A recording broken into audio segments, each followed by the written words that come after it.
Nearly 60 unplayed games on Steam. Spin a wheel, play for 1 hour, leave a review. Inspired by Unstable Sparky's Steam Roulette on YouTube, link below.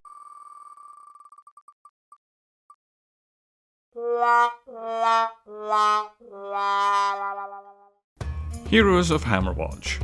A meta-progression roguelite that pissed me off by not telling me any of the controls on how to speak to any of the characters. This is a clip that is sped up 10 times while I look through all the menus on an attempt to figure out how to talk to anyone. I eventually figure out that the button is F. The game starts you off with 2 attacks, one that costs no mana and one that costs some mana.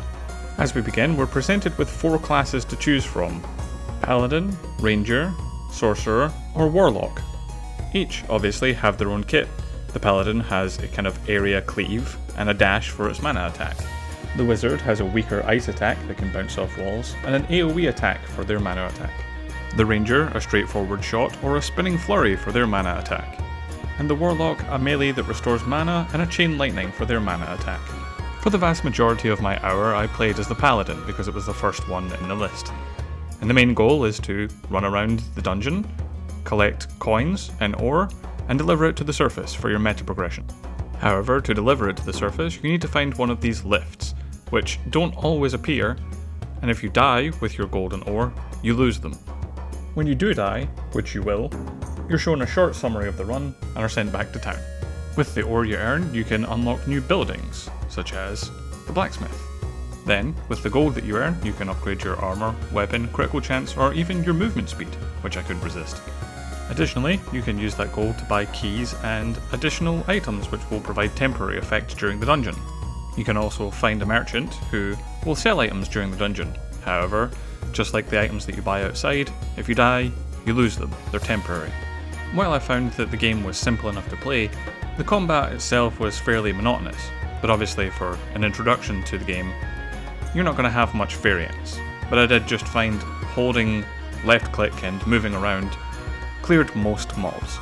There was also a spike trap puzzle that allowed you to get to some treasure. However, I noticed not all of them have a way back, so they're designed to kill you. Your character can also level up inside the dungeon, which grants you stars outside of the dungeon. These can be used to upgrade and learn new skills.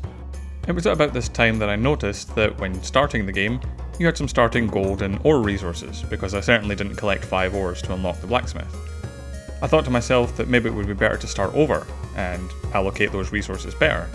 What I figured out, however, is when you create a new character, you're spawned into the same world that's already been upgraded, so your decisions in the town are actually permanent, which is interesting. I spent the rest of my time just farming the dungeon over and over again to see how far I could get.